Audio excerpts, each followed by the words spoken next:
Bonsoir à tous, heureuse de vous retrouver sur les antennes de Spectrum Télévision. Nous sommes mercredi et chaque mercredi soir, vous avez rendez-vous avec la Nuit du Sport. C'est votre magazine hebdomadaire de débats sportifs sur STV. Au programme ce 21 avril du volleyball avec notamment les bons débuts de Port Volleyball au championnat d'Afrique des clubs messieurs qui se disputent actuellement du côté de la Tunisie. L'équipe camerounaise qui est d'ailleurs notre seul représentant à cette compétition s'est qualifiée pour les quarts de finale. Quarts de finale prévus vendredi prochain. L'essentiel était la qualification pour ces quarts de finale d'après Patrick Ndaki. C'est l'entraîneur de Port Volleyball que vous écouterez tout à l'heure, notamment dans la pause actu de cette émission. Et juste après, ce sera le débat, un débat consacré ce soir à la grosse polémique que suscite depuis quelques jours déjà la création annoncée d'une super ligue européenne de football pour concurrencer l'UEFA Champions League. La réaction d'ailleurs de celle-ci n'a pas tardé. Elle a menacé les clubs impliqués ainsi que les joueurs de les suspendre de ces compétitions. Un avis soutenu par la FIFA. Du coup, plusieurs clubs se sont retirés. Les initiateurs de ce projet parlent de revoir justement un tel projet. Alors pourquoi est-ce que cela provoque justement une polémique après à peine née que cette Super League est tué dans l'œuf? Un tel projet aurait été un atout ou un inconvénient, par exemple, pour les joueurs africains et leur sélection nationale. Voilà la problématique qui sera donc au menu de la seconde partie de cette émission. Ce sera tout à l'heure. En plateau, déjà, 2 invités sur 3 déjà présents. Ernest Mabouka, qui est entraîneur de football, est avec nous ce soir. Bonsoir, coach. Bonsoir, Lydie. Bonsoir à tous les téléspectateurs. Bonsoir à la famille STV. Et je crois que nous serons au bout des grands jours pour ce débat. Et merci, Lydie. Également en plateau, Georges Rim. Ça fait un petit moment, analyste de sport. Bonsoir, Georges. Bonsoir Lydie, bonsoir au grand frère Ernest, bonsoir à tous les téléspectateurs qui nous regardent. Je pense à une tout particulièrement, Clarisse, qui nous regarde depuis. D'accord, et Serge Kamdem-Kwam, ancien arbitre, est attendu incessamment sur ce plateau. Voilà, sans tradition, démarre cette pause actu par une note de volleyball. En effet, l'unique représentant du Cameroun au championnat d'Afrique des clubs messieurs, Port Volleyball s'est qualifié pour les quarts de finale de cette compétition qui se joue en ce moment du côté de la Tunisie. Qualification obtenue, souvenez-vous, à l'issue de ces 2 premiers matchs de poule déjà.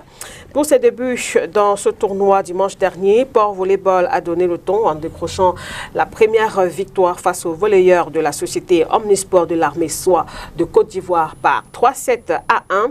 Et lundi, face à la formation de Rwanda Energy Group, dans le cadre de la 2e journée de la phase de poule, les volleyeurs camerounais se sont imposés sur le score de 3-7 à 2. Un match très disputé. 25-27 remporté lors du premier set, 22-25 en faveur de l'équipe rwandaise lors du second set. Le 3e set est également remporté par les Rwandais 25 à 20. Les dockers camerounais reviennent au devant de la scène en remportant le 4e set par 25 à 21.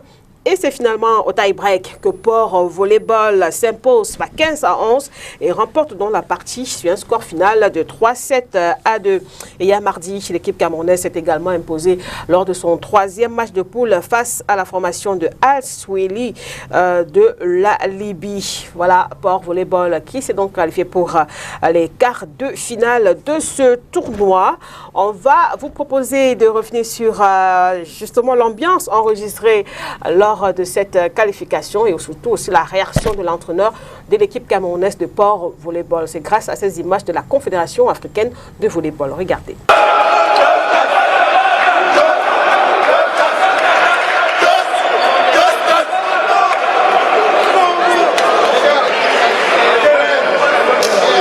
For the second game in a row.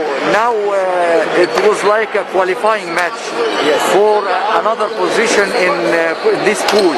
What's your opinion of the match and how it goes up and down? Yes, today was the qualification match for us for the quarterfinals. So we don't care about the ranking. We just want to play first the quarterfinals. So the reg team was very tougher than yesterday. So they put us in difficult situation, but we could come back mentally. We have strong mental as indomitable lions. So we did our best to win today. Now, with 2 victories, you are now almost qualified to the quarterfinal. Do you think Port can go more in the competition? We want to go more. We want to play the final. We want to feel this emotion. We want to give emotion to Cameroonian volleyball public and volleyball fans and African fans. We want to give a lot of emotion, a lot of joy to all people, especially in this pandemic event. Season. We want to give joy. We want to give happiness to people. Thank you very much. Thank you.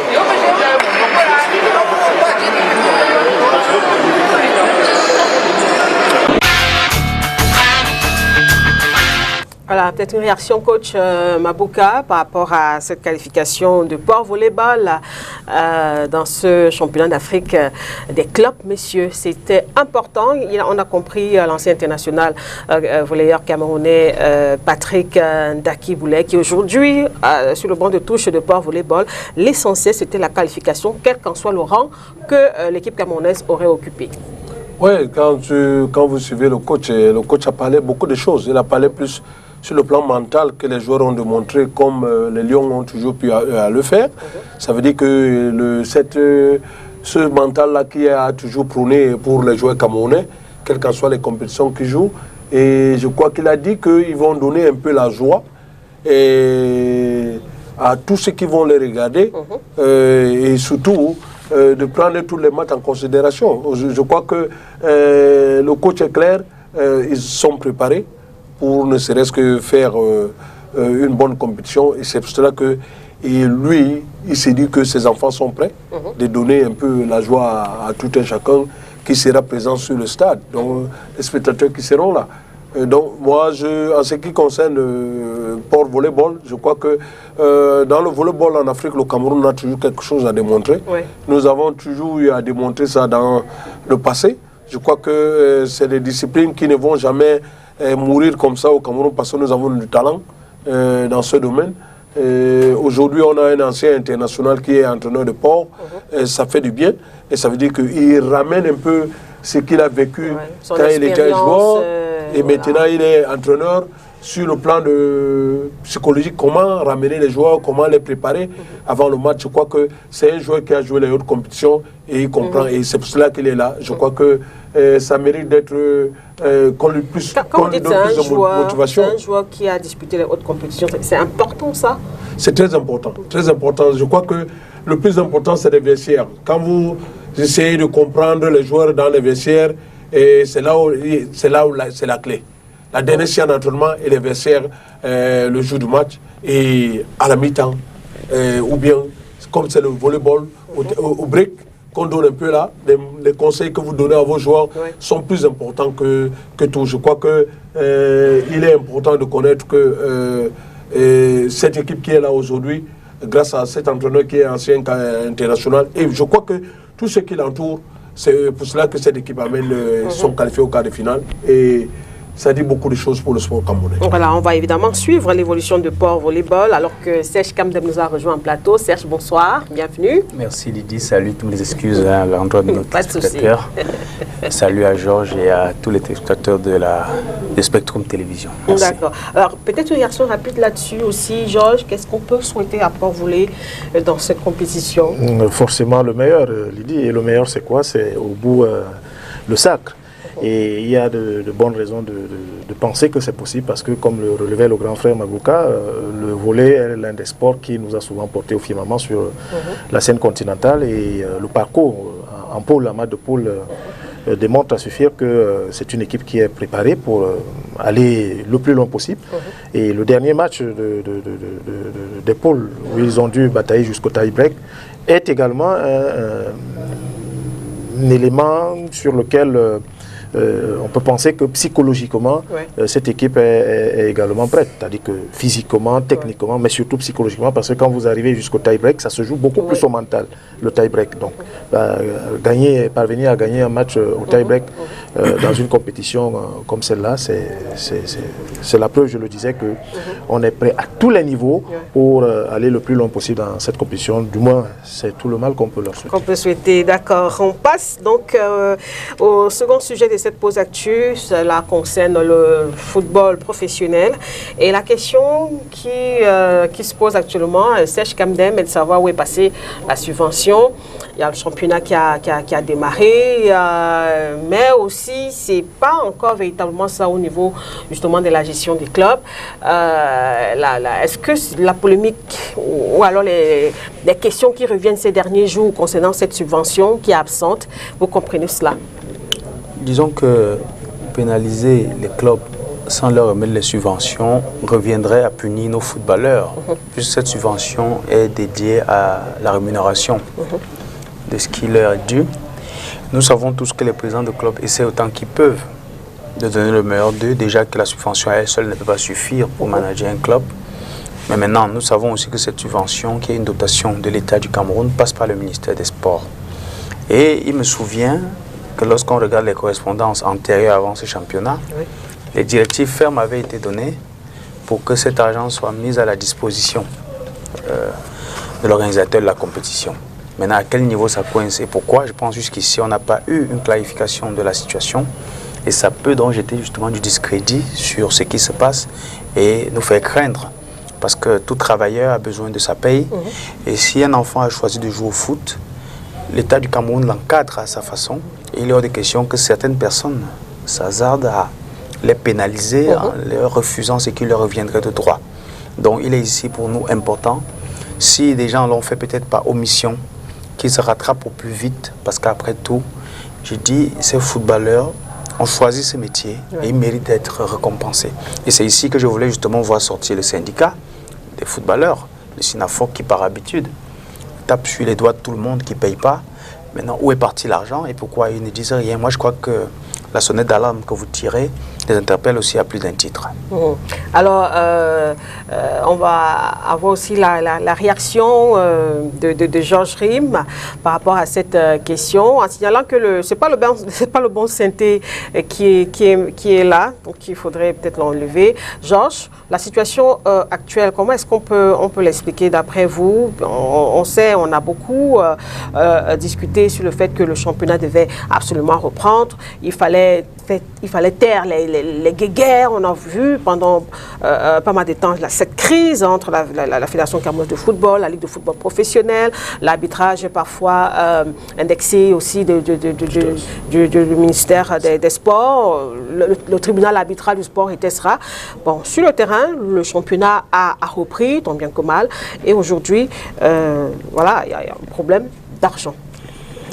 Je peux comprendre qu'au début, que cet argent ait eu du mal à être déboursé parce qu'effectivement, on ne savait pas qui organiserait la compétition. Mais à partir du moment où les choses sont lancées, on sait qui, désormais, a quitus, si vous permettez que j'utilise le mot, pour organiser la compétition, il est de bonne loi que l'argent prévu pour rémunérer les joueurs, parce que le président Serge Kamdem le sait mieux que nous tous sur ce plateau, c'est pour les joueurs. Donc, si cet argent a été débloqué, autant le mettre à la disposition des présidents de club pour que les enfants qui ont repris la compétition puissent jouir du fruit de leurs efforts. Et le fruit de leurs efforts, c'est quoi? C'est être rémunéré à la fin du mois. Et là, je partage entièrement son interprétation, son interpellation, autant pour moi, du SINAFOC. Du SINAFOC, si prompte à pointer un doigt accusateur sur les présidents de club, mais bizarrement, très muet sur la question. Je ne veux pas croire qu'il y a une sorte de complicité entre le SINAFOC et ceux-là, ou celles-là, qui ont la charge de mettre à la disposition des présidents de club cet argent. Donc, que les uns et les autres se bougent un tout petit peu, parce que les enfants ont repris du service. Nous l'avions appelé de tous nos voeux. Maintenant que c'est le cas, maintenant que tout équivoque est levé sur qui va organiser ce championnat, parce que à l'allure où vont les choses, je pense que la Fédération camerounaise de football est bien partie pour aller jusqu'au terme de la saison. Donc, qu'on le mette à sa disposition cet argent. Si elle a déjà cet argent, qu'elle le mette à la disposition des clubs. Et c'est tout. Plutôt que de faire dans du saupoudrage, aujourd'hui vous appelez les gens pour leur donner 1 million, demain non. S'il y a un argent qui a été débloqué, remettez-le entièrement au club, qu'il puisse le gérer de la manière la plus efficiente qui soit. D'accord. Coach, dans un tel contexte, justement, est-ce que c'est facile, les dirigeants, pour les encadreurs, vous êtes technicien de football, vous êtes entraîneur, est-ce que c'est facile de travailler dans un... C'est pas facile. Hein. Elle lui dit, ce qui est marrant, c'est que ceux qui gèrent le football aujourd'hui, les présidents des clubs, en souffrent. Je le dis, en souffrent, parce que c'est pas facile pour eux. Le temps de jongler, de dire à un joueur que, pardon, attends un peu, parce que quelque part, on n'est pas préparé dès le départ pour avoir le budget qu'il faut pour gérer la saison. On estime que tel montant pourra gérer la saison, alors que ce n'est pas ça. Non, je crois qu'aujourd'hui, pour un technicien, c'est de mieux d'être plus psychologue. Ça veut dire que venir dans la psychologie du joueur, amener à ce joueur à comprendre que tout peut sourire à n'importe quel moment. Je crois que c'est ce qui se passe aujourd'hui. J'ai un gardien qui joue dans une équipe, je ne vais pas citer l'équipe. Il a 7 mois de salaire impayé et en signé un contrat de 2 millions. Il est tout le jour au téléphone avec moi. C'est moi qui lui dis non, ça va, attends. Et hier, avant-hier, il a eu le président. Le président lui a dit, je n'ai pas encore de l'argent, crois-moi, je vais te donner ton argent. Ça veut dire qu'il y a un problème. Le problème, c'est quand? Est-ce qu'on ne peut pas arriver à un moment où, si les joueurs décident de ne plus se rendre sur le terrain parce qu'ils n'ont pas peut-être leur salaire, ils n'ont pas le prime d'entraînement, de match, etc. Ça veut dire que, je crois, dans la loi FIFA, qui n'intervient pas au Cameroun, parce que si on était vraiment un championnat professionnel, on le dit bien, 3 mois de paiement, de non-paiement de salaire d'un joueur, ce joueur devient libre. Bon, mais au cas du Cameroun, on n'est pas encore professionnel, nous ne sommes pas encore à ce niveau. Ce qu'il faut faire maintenant, c'est de pouvoir manager les joueurs. Est-ce que si je suis joueur, en refusant d'aller aux entraînements, est-ce que ça ne va pas me pénaliser? Ça va pénaliser ce joueur. Puisque, il sera suspendu par le club. De 2, c'est mieux de dialoguer. La meilleure façon aujourd'hui, moi je dis aux entraîneurs et aux administrateurs de football camerounais, c'est de dialoguer avec les joueurs. Et qu'ils comprennent que vous n'avez pas un budget, mais plutôt vous attendez le budget que l'État va vous donner pour essayer de régler le problème. Nous avons plusieurs équipes qui en souffrent aujourd'hui, mais ce manque de dialogue fait en sorte que le joueur ne sait pas là où, qu'est-ce qu'il doit faire. D'autres sont même au Sénafoc. Et ils ont des plaintes qu'ils ont eu à déposer au Sénafoc avant, qui n'a pas été encore jugé, qui n'a pas été jugé jusqu'à aujourd'hui. Ce qui veut dire que moi j'ai une carte de Sénafoc qui doit me défendre, est incapable de me défendre, ça fait 4 ans, où j'avais un litige avec une équipe par rapport au salaire et au contrat. Aujourd'hui, ça revient encore. Ce joueur pose des questions. Est-ce que je vais encore vers Sénafoc? Non. Il dit, il va donc voir un avocat pour essayer de régler ce problème. C'est moi qui le disais, non, mon fils. Écoute, il y a une chose que tu dois comprendre. La subvention n'est pas encore arrivée. Je crois que sur le montant d'argent que vous avez signé et le salaire, dès que ça va arriver, le président va vous désintéresser. Comme il vous a dit ça face à tous les joueurs. Donc, il comprend votre problème, mais il fallait plutôt faire ce que vous avez fait. C'est de lui dire que, monsieur le président, au cas où vous ne me donnez pas mon argent, je suis libre de partir ailleurs parce qu'il y a une autre équipe qui me veut. Et là, quand il a manifesté ça, le président est venu envers tout le monde, devant la chaîne d'entraînement, et dire que non, monsieur, je vais vous donner votre argent. Vous êtes important dans mon équipe. Vous êtes un membre important dans mon équipe. Je ne peux pas vous libérer. Vous allez rester dans l'équipe. Donc, ce qui veut dire que ce manque de dialogue fait en sorte que les joueurs sont à la couchardise. Ils sont là dehors. On ne sait pas ce qu'ils font. Je crois qu'il faudrait qu'on essaie de mettre les petits moyens, le peu qu'il y a, et que cette subvention que l'État, le gouvernement camerounais a demandé qu'on donne à la Fédération camerounaise de football, il faudrait qu'on mette ça à la disposition de la Fédération camerounaise. Parce que nous sommes à la 8e journée aujourd'hui.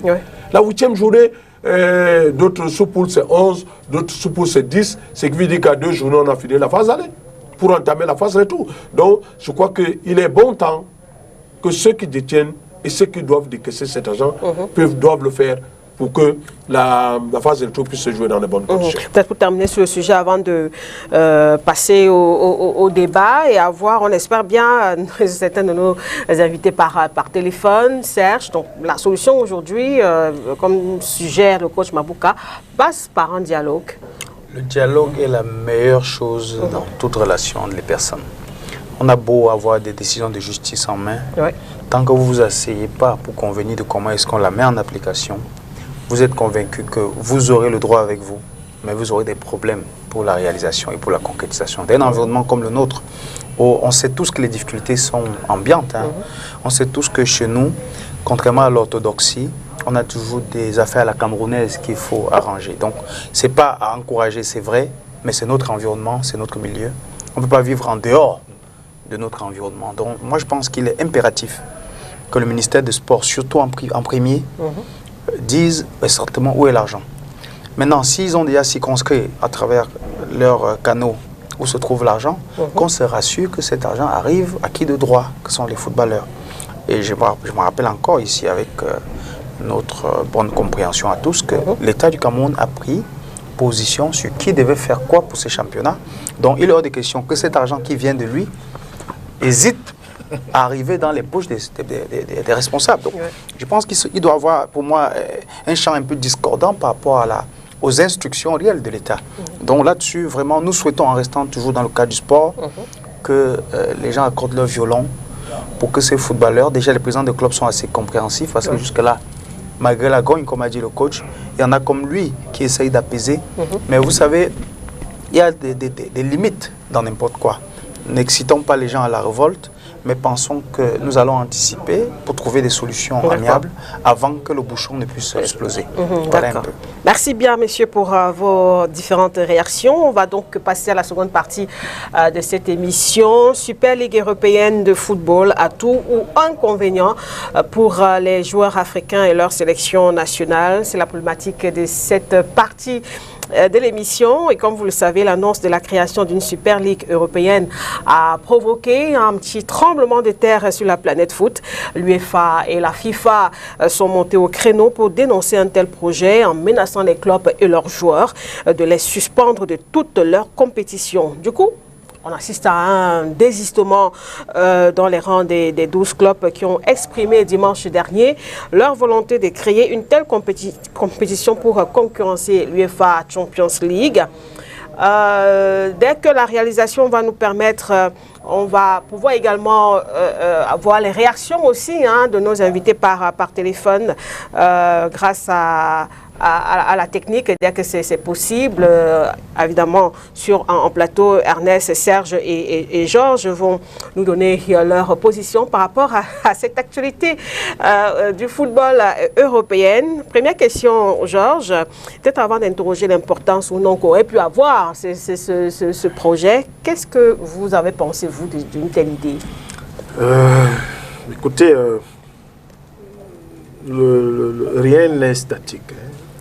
Toute chose est en soi-même mouvante. Donc, ce qui a semblé être une sorte de rébellion a eu pour effet de déguiser un tout petit peu notre appétit, notre curiosité. On aurait bien voulu voir ce à quoi cela aurait ressemblé. Et ça, c'est juste sur le plan de la curiosité. Mais maintenant, sur le plan éthique, je pense quand même que c'était trop osé que de décider comme ça, se mettre en marge de ce qu'on appelle le quota du monde du football. Parce que 12, 15 ou 14 ou 15 comme ils auraient pu être, je pense que ça aurait été très marginal pour eux, même si derrière ça leur aurait fait peut-être gagner beaucoup d'argent, parce qu'on parle de 350 millions d'euros par saison. Mais fonctionner comme ça en circuit fermé quand même,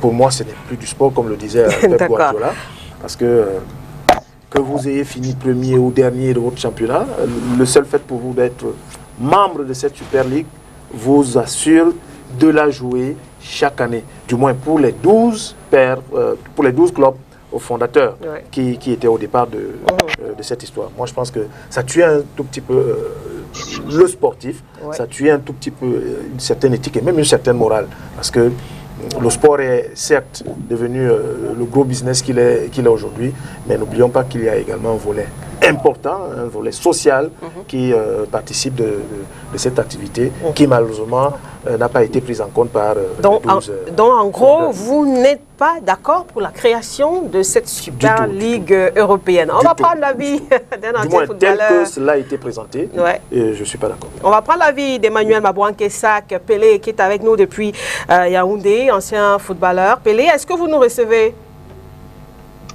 Oui, je vous reçois 5 sur 5. D'accord. Bonsoir, merci d'être avec nous ce soir, Emmanuel. Quel est votre avis par rapport à ce projet-là, ce projet de création de la Super League de football? Déjà, je dis bonsoir à ton riche panel, des faces bien connues du football camerounais. J'ai écouté le débat, le premier débat, donc je suis totalement d'accord avec eux. Sauf que je pourrais juste ajouter sur le premier débat que l'État du Cameroun aussi doit apprendre aux équipes comment pêcher. Ça fait 10 ans qu'on ne fait que verser l'argent dans des clubs et je pense que la solution est ailleurs pour financer les clubs. Les clubs doivent apprendre à se prendre en charge elles-mêmes parce qu'on ne va pas toujours financer le championnat camerounais. Le jour où l'État va cesser de payer, on fait quoi?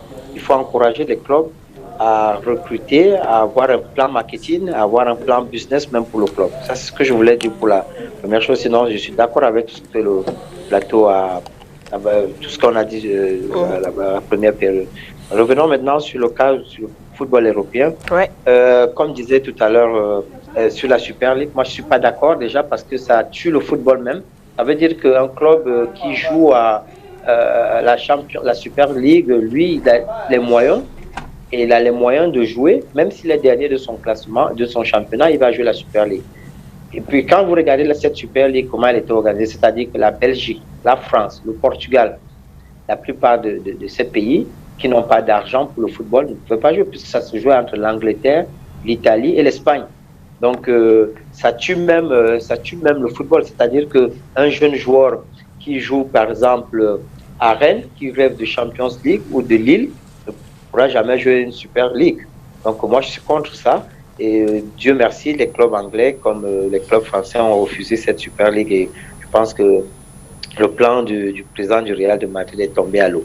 Mais les clubs fondateurs disent qu'il y a eu des pressions, Emmanuel Mabouanké-Sak, pour que justement qu'on assiste au désistement des différents clubs. Il y a eu la pression. Mais normalement, il doit y avoir des pressions. L'UEFA, à quoi sert l'UEFA? À quoi sert la FIFA? Si on ne peut pas réglementer, si chacun peut se lever et dire que bon, comme ici au Cameroun, c'est Canon, Union, Racing ou les clubs mythiques du Cameroun qui vont jouer leur Super League. Ça veut dire que les autres clubs ne doivent pas faire des efforts. Vous allez faire des efforts, puisque les meilleurs joueurs seront pris par ces meilleurs clubs-là. Et pour qu'un joueur arrive en Super League, il faut que le joueur soit super bon, super coté pour arriver. Donc on voulait fermer le football aux amateurs du football. Moi, les pressions, elles viennent d'où? Elles viennent des clubs aussi, des pays comme la France, comme la Belgique, que leurs clubs n'ont pas, à part le Paris Saint-Germain, je ne vois pas un club en France qui veut jouer cette Super League, parce qu'il faut des moyens pour jouer cette Super League-là. C'est vrai qu'on gagne beaucoup d'argent sur cette Super League-là. Imaginez-vous un championnat au Cameroun, on dit seulement Canon, Union, Racing, Coton Sport. Les autres, vous attendez chaque année, vous faites un tournoi entre vous. Ça n'aura même pas de sens. Donc, il n'y a pas de pression. Et je pense que les clubs ont compris qu'il va manquer d'engouement. Il va manquer vraiment il va manquer de l'engouement parce qu'un club comme Strasbourg en France ou comme Rennes, je disais tout à l'heure Rennes, comment Rennes pas jouer cette Super League? Donc, vous jouez pourquoi?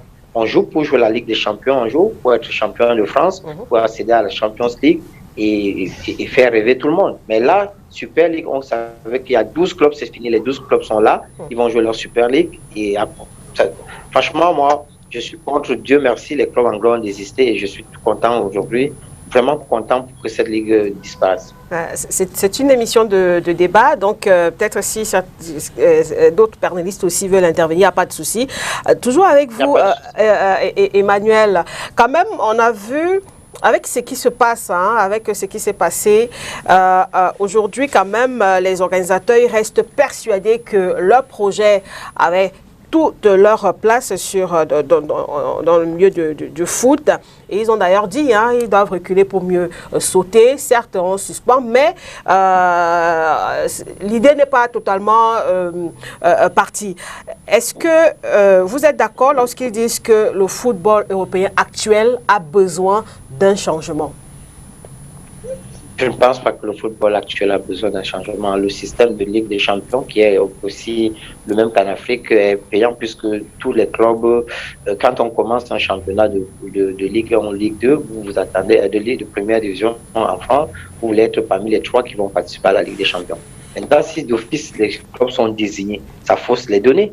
Ça veut dire que vous jouez pourquoi? Vous jouez juste pour être champion de France alors que vous n'allez même pas jouer une Super League. Non. La Champions League, telle qu'elle est conçue, et je pense que la majorité des techniciens en Europe ont compris, les Guardiola et autres ont compris qu'ils ont joué cette Champions League et que le système actuel avec l'UEFA était bien. Je pense qu'il n'y aura aucune pression, ça ne va jamais avoir lieu, ça ne va jamais exister cette Super League, je ne pense pas. Et je ne pense pas qu'on a besoin de ça. On ne va pas avoir plus de matchs aujourd'hui. Parce que c'est excitant de voir Lyon aussi être en Champions League. C'est excitant de voir une équipe russe ou des équipes qui se sont battues toute l'année et qui arrivent en Ligue des Champions. Atlanta, c'est des équipes qui peuvent faire rêver les gens. Si maintenant on dit qu'il n'y a qu'une Super League, ils sont déjà d'office là. Qu'est-ce qui va se passer? Il n'y aura même plus... c'est vrai qu'ils vont gagner de l'argent, mais ça ne va plus être la même chose. Ça ne va plus être la même chose. Moi, je ne pense pas que le football d'aujourd'hui a besoin de cette Super League. Non, on n'en a pas besoin. Bon, on n'a pas besoin. Emmanuel Mabakessa, qu'il est clair. Il y a Georges, il y a aussi le coach Georges.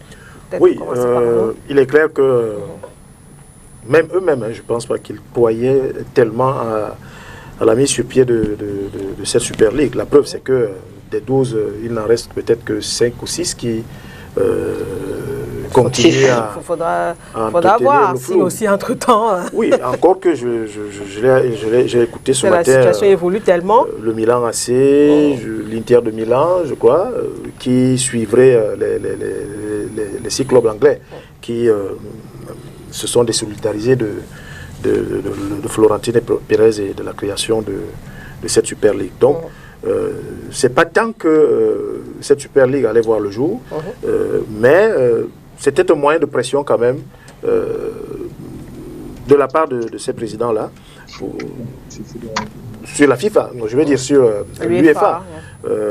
On se souvient que dans sa nouvelle formule de la Ligue des Champions, qui prendra effet, je crois, à partir de 2024, la cagnotte pour les clubs qui jusque-là était de 4 milliards, va passer à 7 milliards. On ne va pas me dire que c'est anodin. Forcément que cette menace sous-jacente de la Super League a dû interpeller les dirigeants de l'UEFA et de se dire que, bon, écoutez, quitte à tuer leur histoire là dans l'œuf en augmentant la cagnotte, procédons ainsi. Moi, je pense que c'était ça, surtout, l'objectif recherché par Florentino Pérez et les 12. L'idée de créer une compétition parallèle à celle qu'organise l'UEFA pour le moment germe toujours, reste toujours en l'état, mais c'est sa mise en marche qui, ma foi, me semble un tout petit peu compliquée parce qu'il faut bénéficier pour cela du soutien des fans. Et l'une des principales raisons qui explique que les clubs anglais soient sortis de ce projet, c'est que les fans ont clairement signifié leur désapprobation. Et on sait ce que représentent les supporters, les abonnés dans ces grands championnats-là. Il y a également qu'ils n'ont pas bénéficié du soutien de leurs fédérations respectives et de leur gouvernement. Donc tout cela mis ensemble fait en sorte que c'était assez compliqué quand même que ça aille jusqu'au bout. D'accord. On va toujours au téléphone avec nous. C'est Mae Umbléon Guédou. Lui aussi, il est entraîneur de football. Il est directeur technique et fondateur de Maracana Club du Congo, équipe qui évolue en 2e division là-bas. Et c'est depuis la France qu'on l'a ce soir. C'est Mae, bonsoir. Est-ce que vous nous recevez? Oui, je vous reçois. Très bien, merci. D'accord. C'est un visage quand même qu'on connaît au Cameroun, puisqu'il a été entraîneur de Coton Sport de Garoua, ici, souvenez-vous. Alors, avec l'actualité autour de la Super League de football du côté de l'Europe, quel est votre regard là-dessus? Bon, tout d'abord, bonjour à tous les participants. C'est un plaisir de revoir le Cameroun. C'est toujours un plaisir, d'ailleurs. Bon, moi, c'est une histoire qui est... Vous m'entendez? Oui. Bonsoir. Oui, on vous entend très bien. Moi, j'étais déjà étudiant il y a une trentaine d'années quand on parlait déjà de cette ligue fermée. Mes profs de droit m'expliquaient ça quand j'étais en centre de formation. Donc, bon, malheureusement, je pense que on y arrivera à un moment ou à un autre. C'est obligé parce que je me mets à la place je me mets dans la tête de ces gens-là. Ils vont pas abandonner ce projet-là. C'est un projet qui, pour le moment, est mis sous la table, sans doute, parce que ce n'est pas passé, mais il passera à un moment ou à un autre. Je ne suis pas favorable, je n'y suis pas favorable personnellement, mais il suffit de regarder l'évolution de la Ligue des Champions déjà. Moi, j'ai connu la Ligue des Champions où c'était dès les premiers tours, match aller-retour avec élimination directe. Aujourd'hui, même quelqu'un qui a terminé 4e ou 5e de son championnat national peut gagner la Ligue des Champions. Donc déjà, vous voyez l'évolution que nous avons eue ces 30-40 dernières années. Donc pour moi, on y arrivera malheureusement. Bon, après, j'aimerais quand même dissocier. Je ne suis pas d'accord parce que je pense que ces gens-là quand même sont arrivés au niveau économique à un niveau où bon, ils n'ont pas quand même besoin d'en chercher encore plus. Par contre, là où je ne serais pas d'accord avec notamment le coach Mabouan Kesak, c'est que je pense que c'est une formule par contre qui serait très adaptée par rapport à nos championnats locaux. Et je m'explique. Il a pris l'exemple tout à l'heure d'un championnat qui mettrait uniquement en confrontation les noms mythiques, etc. Bon, moi je rajouterais dans ces noms mythiques des clubs qui sont récompensés soit par la formation, leur gestion financière, soit parce qu'en fait aujourd'hui il y a quand même un minimum. En Europe ils sont rendus à un niveau de business où ils n'ont pas besoin de ça, mais nous on en est rendu au niveau 0. Donc si vous voulez, moi je serais pour qu'il y ait une ligue fermée pendant disons 10 ans, 15 ans ou 20 ans pour qu'ils mettraient en prise des clubs mythiques et des clubs qui doivent être récompensés par leur gestion et par la qualité de leur formation. Pour moi il y aurait tout un tas de critères à mélanger qui feraient que ces clubs-là pourraient se rencontrer. Jusqu'à ce que notre football soit un petit peu plus évolué que ça. Vous avez eu comme premier sujet tout à l'heure le problème des subventions, le problème des joueurs qui ne sont pas payés, etc. Bon, je pense qu'aujourd'hui, malheureusement, je ne vois pas dans l'horizon, j'ai fait pas mal de pays, j'ai fait le Cameroun, j'ai fait le Mali, j'ai fait la Côte d'Ivoire, j'ai fait les pays arabes, et sincèrement, malheureusement, sur notre continent aujourd'hui, enfin, sur notre continent non, parce qu'en Afrique du Nord, il n'y a pas de problème, j'ai fait l'Algérie aussi et la Tunisie, mais en Afrique subsaharienne, on a besoin aujourd'hui d'avoir des clubs forts sur leur base, qui doivent reprendre tout à zéro au niveau de la formation, au niveau de l'organisation, au niveau de la gestion, tout restructurer. Et pour moi, il n'y a que la solution de la ligue fermée qui serait l'idéal. J'ai beaucoup réfléchi à ce problème et j'en suis arrivé à cette conclusion-là avant même que les Européens qui parlent de ça. D'accord. On reste avec vous. Je suis tout à fait d'accord. Je suis tout à fait d'accord avec le coach. Hein. Le coach, il a entièrement raison. Sauf qu'au niveau moi aussi, j'ai pensé comme lui qu'au niveau de nos championnats, Cameroun, Congo, Centrafrique, on pouvait le faire. Mais non. Imaginez une équipe comme le Canon qui descend en deuxième division. Le Tonnerre est descendu. Il n'y a pas de stabilité dans nos différents grands clubs. Qu'est-ce que ça va devenir si on dit, bon, voilà les 12 clubs qui vont représenter la Super League. Et maintenant, le Tonnerre en deuxième division, Racine de Bafoussama en deuxième division, Panthère de Baganté, ces grands clubs mythiques descendent. Est-ce qu'il y aura encore Super League? Moi, je suis d'accord avec ce que le coach dit, mais en Afrique, c'est impossible, même là-bas.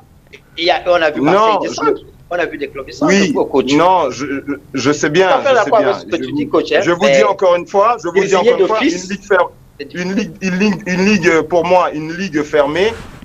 Dirait que, alors, il n'y a pas que le nom, il n'y a pas que la notoriété qui serait mise. Si le Tonnerre ne fait pas de formation, si le Tonnerre est mal géré, si le Canon est en instabilité financière. En deuxième division. Il y aurait une sorte de licence, si vous voulez, comme ça a lieu aux États-Unis, les ligues pro US. Et ça permettrait à ces clubs-là qui remplissent un certain nombre de critères. Il n'y a pas la notoriété ferait partie de ce critère-là, si vous voulez. Ça sera un ensemble de choses. La formation. Je suis tout à fait d'accord avec vous. Oui, mais il sauf que regardez déjà.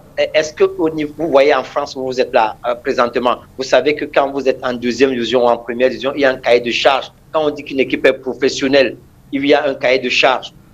Déjà au Cameroun, est-ce que chaque équipe a un cahier de charge? Le Canon, le Tonnerre, l'Union, chacun, Fortuna, le président dirige tout seul son équipe. Est-ce qu'il y a un cahier de charge qui remplit que déjà on n'a même pas déjà ce niveau? On n'arrive même pas déjà à ce niveau. C'est par là qu'on doit commencer avant de venir faire une Super League, qu'on n'a même pas les moyens pour se tenir. Je suis d'accord avec vous, coach. Je dis que la finalité, ça doit être ça en fait. Après, il y a tout un tas de choses à mettre en place pour arriver à ça. Mais la finalité, et je ne dis pas que ça doit être pour toujours, je dis que ça doit être pour 10 ans, 15 ans, 20 ans, le temps que véritablement nous ayons des clubs forts, si vous voulez. Parce qu'aujourd'hui, ça fait combien de temps? Regardez le retard que nous sommes en train de prendre, ne serait-ce que par rapport aux pays arabes. Je ne parle même pas des pays européens. Regardez la Ligue des Champions, regardez la Coupe de la CAF.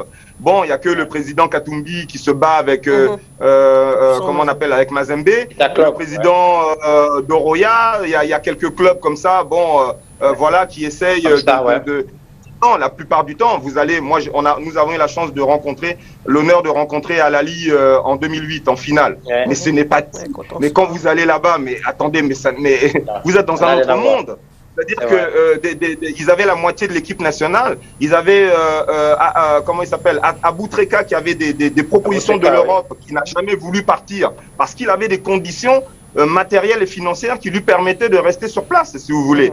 Donc, à un moment, ne serait-ce qu'au niveau continental, si vous voulez qu'on commence seulement à exister, il faut que, je pense que nous, il va falloir que... Alors, j'aimerais bien qu'on trouve une autre solution, hein, bien sûr. Un projet.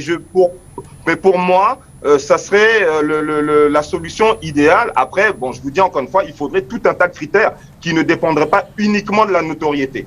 Mais la notoriété, bien évidemment, quand vous avez dans un championnat, vous avez Coton, vous avez Canon, vous avez Tonnerre, vous avez Union, vous avez Bamboutos, il y a du monde au stade, il y a les droits télé qui prennent de l'ampleur, il y a tout ça. On a besoin de ça pour le moment, si vous voulez. On a besoin de mettre des règles comme ça, mais il faut un cahier des charges et il faut commencer quelque part. Bien évidemment, nous ne sommes pas prêts, mais je pense qu'il faut qu'on aille vers là. Voilà, on revient à vous, messieurs, dans un court instant, le temps pour nos panélistes ici en studio de pouvoir réagir. Serge, lorsque je suis le coach Guédou depuis la France ou bien Emmanuel, en fait, Guédou depuis la France ou bien Emmanuel, en fait, vous voyez qu'on ouvre à travers la Ligue une problématique réelle pour le championnat, bien pour la façon de gérer le foot en Afrique noire, si on veut, parce que quand on parle de l'Afrique du Nord, c'est quand même une autre connotation. Mais il y a une chose qui est vraie, la Super League n'est pas née en Europe de rien. Elle est venue des guerres économiques que le Covid nous impose d'une part. Elle est venue des dettes assez fortes des grands clubs comme le Real de Madrid, qui a une montagne de dettes au niveau de l'Europe, contrairement au Bayern de Munich qui fait des économies. Donc on réfléchit aux solutions et le monde étant un monde industriel dans lequel les plus gros veulent continuer à s'enrichir, les gens ont pensé à des stratagèmes pour continuer à s'empiffrer. Mais ils s'inspirent de quelque chose qui est fondamental que nous n'avons pas oublié. Le président de la FIFA, dans un de ses séjours en Afrique il n'y a pas longtemps, à Kinshasa, a fait allusion à une Super League africaine. Voilà. C'est vrai que là aussi, les Africains n'étaient pas tous d'accord pour ça. Ils n'étaient pas préparés, donc c'était une surprise. Vous voyez que c'est la FIFA qui excitait dans son intervention à cette Super League. Et ça rejoint exactement ce que le coach Guédou dit, quand il pense à mutualiser certains efforts pour arriver à sortir l'Afrique, au moins pour certains clubs qui ont une certaine réputation de l'obscurité. Maintenant, c'est à réfléchir et à bien canaliser pour paramétrer les éléments, même si on devrait y arriver. Maintenant, de l'autre côté, quand il donne cette idée, Gianni Infantino, ça tombe dans les oreilles d'un homme comme Florentino Pérez, qui est un opportuniste. Et comme l'a dit Georges tout à l'heure, même si c'était un leurre au départ pour faire chanter l'UEFA, il a réussi à son coup. La preuve, on est directement passé à une réunion extraordinaire de l'UEFA où on est passé de 4 milliards pour la Champions League à 7. Donc là-dessus, on ne peut pas dire que le coût de la Super League a foiré. Et comme l'a dit le coach encore, je suis d'accord avec lui, c'est un projet qui est dans les neurones. Hein. Ouais. On veut seulement bien le mûrir. Peut-être là, on l'a fait dans la précipitation. Il n'est pas bien arrangé. Mais les plus gros voudront toujours quelque chose qui va fédérer leurs énergies et leur donner davantage de l'argent. La preuve, c'est que dans la progression de la Ligue des Champions, de la Champions League par exemple, vous allez vous rendre compte que les grands championnats logent 3 à 4 clubs alors que les petits logent 3 à 1. Et il y en a qui vont au barrage mais avec le champion. Donc vous voyez que si on veut faire un football vraiment normal, horizontal pour tout le monde, qu'on mette des règles horizontales pour tout le monde. Mais si on considère qu'il y a des gros, acceptons que ces gros, à des moments, rêvent encore plus grand. Donc, c'est un monde industriel dans lequel j'ai dit c'est un débat et nous devons ensemble trouver des solutions idoines. Et le coach Guédou qui dit que ça va arriver, hein, à un naturellement, moment ou à un autre. Ça va arriver. Ça, c'est coach clair. Mabouka. Moi, je crois que coach et Mabouka ont raison parce qu'en fait, moi je dis le coach a raison. Pourquoi? Parce qu'en fait, il faut qu'on essaie de structurer notre football. Oui. Parce qu'à la base, il parle de la base quand le coach, je crois c'est Guédou. Oui. Quand il parle de la base, il parle de la formation. Parce que vous trouvez une équipe qui joue aujourd'hui en première division où tactiquement ça ne va pas. Ça veut dire que le joueur est encore en train d'apprendre sur le plan tactique qu'est-ce qu'il doit faire, les contrôles de balle et autres. Est-ce qu'en structurant le football, moi je crois qu'il y a un cahier des charges pour la nouvelle saison qui va commencer en 2022. 2021-2022, puisqu'on finit la saison et puis la CAF avait annoncé que les clubs qui vont participer en Champions League africaine devaient avoir une licence pro. Oui, parce qu'il y a une commission, parenthèse, il y a une commission d'octroi de licence à ces clubs-là. Ouais. Voilà. Donc maintenant, il ne faudrait pas que ces clubs qui jouent le championnat aujourd'hui soient surpris à la base que pour être un club qui doit jouer dans ce championnat, tu dois avoir une formation jeune. C'est pour ça que le Coton Sport est plus avantageux que tout le reste des clubs. Parce que le Coton Sport a un centre de formation. OK? Maintenant, quant à ces clubs qui sont là aujourd'hui, soi-disant clubs professionnels, est-ce qu'ils ne peuvent pas aller chercher les partenariats avec ces centres de formation qui sont en bas pour ne serait-ce que faire une fusion, de telle sorte que eux aussi, ayant déjà cette reconnaissance au niveau de cet échelonnement au niveau de la formation, ça veut dire qu'on a les U13, les U15, les U17, les U19, et qu'on a une équipe junior, après ça on a une équipe senior, que sachant que vous avez déjà ces genres de structures chez vous, vous êtes déjà une équipe professionnelle. C'est de ça que le coach se base pour dire qu'ils vont en arriver. Pourquoi pas en Afrique? Que nous réfléchissons, comme dit Serge, il a dit quelque chose aujourd'hui. Quand John Infantino lance ça, c'est pour faire quoi?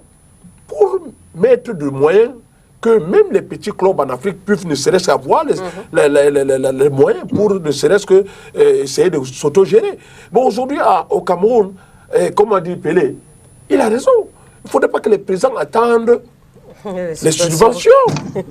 Je vous dis, il y a une chose, moi je parle aujourd'hui du cas de brasserie, le centre de formation de brasserie, il ne souffre de rien. Il ne souffre de rien parce que le budget est là, ils vendent les jeunes joueurs tout le temps à l'étranger. Pourquoi ne pas faire la même chose, structurer votre équipe et ayant une académie ou un centre de formation qui peut ne serait-ce que faire que 2 ou 3, après 2 ans, 3 ans, un joueur que vous vendez, vous avez votre structure bien construite et que vous ne pouvez pas, ne serait-ce que avoir des problèmes quand vous arrivez à l'étranger. Lui, il dit bien quand il est arrivé à Al-Ali, c'était autre chose. Ça vous trouvez déjà une équipe. Moi, personnellement, nous sommes allés jouer contre le club africain de Tunis, la Dynamo de Lola, en coupe de coupe. Oh, ben, nous sommes arrivés là-bas, après l'hôtel, on a joué le match, un autre match amical le lendemain. J'ai eu la chair de poule. Il fallait voir les structures, il fallait voir ce qu'ils ont, ces clubs. On ne peut pas quand même, on ne peut pas les rivaliser. Comment le faire maintenant? Ça veut dire que le Coton Sport est en train de lancer quelque chose qui existait depuis. Et il faudrait que les autres suivent. Pour suivre, c'est quoi? C'est d'avoir les hommes qu'il faut pour préparer un projet. Donc c'est ce que le coach prépare. Et puis, bon, qui a amené aussi quelque chose qui est important, que nous devons savoir, c'est que les dirigeants camerounais ne doivent pas rester seulement fixés sur l'argent qu'ils attendent de l'État, qu'ils essayent. D'accord. Oui, rapidement, et puis on va poser les dernières questions à nos autres invités au téléphone. Nous devons comprendre que les problèmes sont à plusieurs niveaux. Tout à l'heure, vous avez évoqué le problème de la formation. nous venons de nous rendre compte en 2021 que c'est maintenant que les stades sortent de terre. Ça veut dire que l'élément premier du football, qui est le terrain de jeu, c'est maintenant qu'il commence à être visible. Ça veut dire que vous, coach, ceux qui ont été avant vous, ou bien ceux qui sont venus après vous, jusqu'à présent, travaillent dans des conditions, on peut dire à la limite, inhumaines. Donc, si on a pu former des gamins dans ces conditions-là, et qu'aujourd'hui on parle d'eux, on doit plutôt les encourager, parce que les manquements étaient réels. Pour amortir un ballon sur un terrain comme celui que j'avais à Bafoussam, sachez que vous avez d'abord un caillou qui devient un ballon avant que le gars ne mette le pied, mais c'est compliqué. Donc il a un retard à l'allumage. Il ne sera jamais au même niveau qu'un gamin qui est en France, où le coach Guédou est, qui a une pelouse mise en place par la municipalité, qui est entretenue et qui s'habitue au gazon naturel ou synthétique. Donc je voudrais dire, vraiment, parlons de tout, mais intégrons les réalités de notre environnement. Maintenant, parlant des présidents de club et l'argent, nous nous trompons beaucoup. Nous, on a affaire aux messieurs qui sont venus dans le foot par passion d'abord. Nous avons transformé le foot en business, mais on l'a transformé par décret. Il faut que nous on rentre dans l'orthodoxie et on se dise, comment on est arrivé par décret et que ce n'était pas bon, qu'est-ce qu'il fallait comme méandre pour accompagner le foot professionnel? Est-ce qu'on a mis les moyens en place pour qu'ensemble, que ce soit à leur niveau, au niveau des formations des formateurs, au niveau de l'apprentissage de l'administration, au niveau de tout ce qui entoure le foot professionnel, ou bien semi-professionnel d'abord, est-ce qu'on a mis tout ce qu'il faut au niveau de l'organisation pour arriver à un résultat? On ne peut pas attendre un résultat au sommet alors qu'on n'a rien fait à la base. Un président de club aujourd'hui se lève, il sort de chez lui, le coach dit, Jaline, celui-ci dit que non, il ne joue pas. Mais vous allez lui faire quoi? Puisque c'est celui qui a mis son argent. Il n'a pas appris à administrer un club. Alors que si nous mettons des canaux qui vont faire en sorte que des personnes qui administrent aient des licences qui leur donnent le droit de parler football, vous allez voir que même un monsieur qui aura mis son argent sera obligé de rester en retrait pour que le professionnel puisse travailler. Donc nous devons, par rapport au contexte africain particulièrement, réfléchir sur une donne qui soit appropriée à notre environnement. C'est la petite nuance que je voulais faire. D'accord, merci bien Serge Kamdem. Alors coach Semaé Oubéang-Guédou, peut-être la dernière question, est-ce que la mise sur pied d'un tel projet comme la Super League de football du côté de l'Europe aurait été un atout ou un inconvénient pour les joueurs africains et leur sélection nationale? Bon, écoutez, moi je n'ai pas, je dis seulement que là, nous avons affaire à des problèmes de riches. C'est des gens qui veulent encore gagner plus d'argent, mais bon, on ne les a pas obligés à payer les joueurs aussi cher, ni vivre au-dessus de leurs moyens. Donc c'est ça un petit peu le problème. Ils sont arrivés à un tel niveau de développement, et je vous dis encore une fois, aujourd'hui, on peut déjà dire que c'est quand même inégal. Un club qui a terminé 4e ou 5e du championnat anglais peut gagner la Ligue des Champions. Bon, on peut trouver que normalement, on aurait dû s'insurger bien avant. Parce que, de toute façon, je vous dis, la façon dont ces gens réfléchissent et la vision capitaliste qu'ils ont en général, que ce soit dans le sport ou dans les autres domaines, font que, de façon inéluctable, nous y arriverons de toute façon. Ça a déjà été tenté à plusieurs reprises. Pour cette fois-ci, ce n'est pas passé, mais ça reviendra. Ça reviendra. Ce que veulent ces clubs, c'est avoir une rente financière qui ne prennent pas de risques au niveau... c'est comme une entreprise, ils ne veulent pas de risques industriels, quoi. C'est un peu ça. Alors que dans le sport, évidemment, il y a des incertitudes. Et ils ne veulent plus de ces incertitudes-là. C'est ça le débat, en fait. Après, concernant votre question sur les équipes nationales, écoutez, si tout le monde est d'accord un jour pour avoir une ligue fermée, évidemment, tous les meilleurs joueurs seront dans cette ligue fermée. Donc l'équipe nationale n'en souffrira bien évidemment pas. Regardez ce qui se passe aux États-Unis avec la NBA. Quand ils décident d'envoyer tous les meilleurs joueurs de la NBA, il n'y a pas de match. Ils sont champions olympiques 9 fois et demi sur 10. Donc je ne pense pas qu'il y aurait une incidence si énorme que ça. Vous savez, la capacité d'adaptation des gens est assez importante. Mais je ne pense pas que... mais je vous dis encore une fois, je ne suis pas favorable en Europe à ce qu'on arrive à ce principe de ligue fermée, parce que eux ils n'ont pas spécialement besoin de gagner encore plus d'argent qu'ils gagnent déjà. Donc mais nous, je vous ai posé déjà la problématique, je ne vais pas revenir sur les arguments. Je pense qu'on est d'accord tous pour dire que aujourd'hui le problème des riches, je préfère les laisser aux riches. Nous on a des problèmes de pauvres à régler dans tous nos pays, et nous sommes sur la même planète football qu'eux. Mais malheureusement, nous sommes les pauvres. Nous sommes les pauvres. Donc aujourd'hui, nous devons trouver des solutions pour essayer de voir comment est-ce qu'on peut arriver ne serait-ce qu'à combler un minimum le retard que nous avons en matière de notre football. Parce que les qualités, nous les avons, les bons joueurs, nous les avons. La preuve, c'est que ceux qui font le spectacle en Europe, la plupart sont d'origine africaine. Merci bien, coach Semaï Oumbléanguédou. Merci pour vos analyses par rapport à ce projet de création de Super League. On va poser également la dernière question aussi à Emmanuel Mabouankesak qui est avec nous depuis Yaoundé.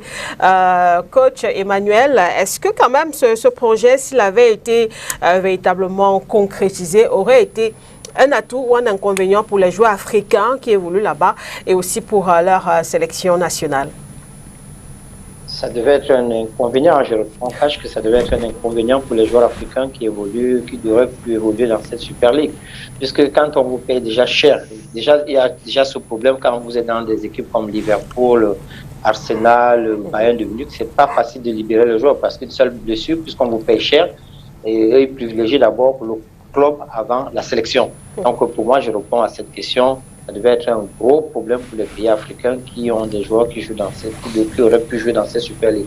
Mais moi, je ne voulais pas, je voulais, si vous me donnez 30 secondes, c'est pour vous dire que pour que le championnat puisse répondre, le championnat camerounais et les championnats africains puissent bien évoluer, je parle sous le contrôle du coach Mabouka qui est là devant vous.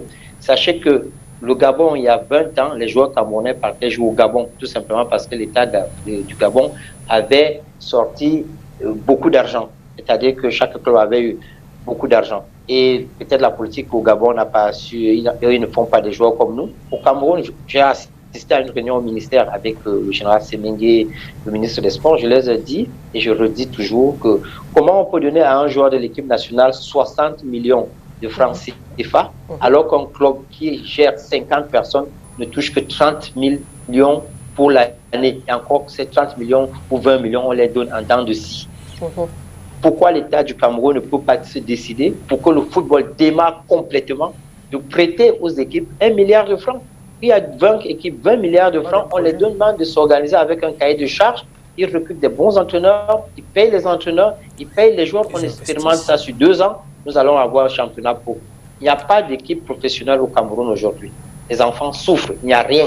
Ils n'ont pas de stade d'entraînement. Une équipe professionnelle, c'est le stade d'entraînement, c'est avoir des cadets, des juniors, des juniors, avoir des salaires payés et son centre d'entraînement. On n'a pas. Si l'État du Cameroun veut vraiment aider le Cameroun, que de donner les 50 millions, les 20 millions et que ça arrive chez les joueurs, un salaire de 100 000.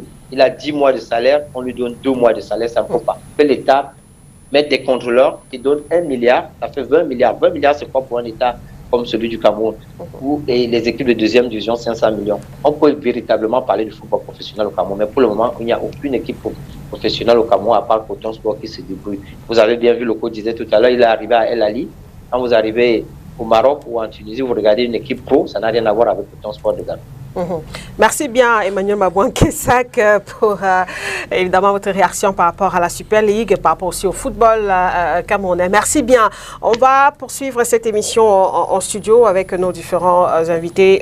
Georges, finalement, cette idée de création d'une Super League, d'une ligue fermée, certains estiment que ça aurait été un atout, d'autres ça aurait été un inconvénient pour nos joueurs africains et nos sélections.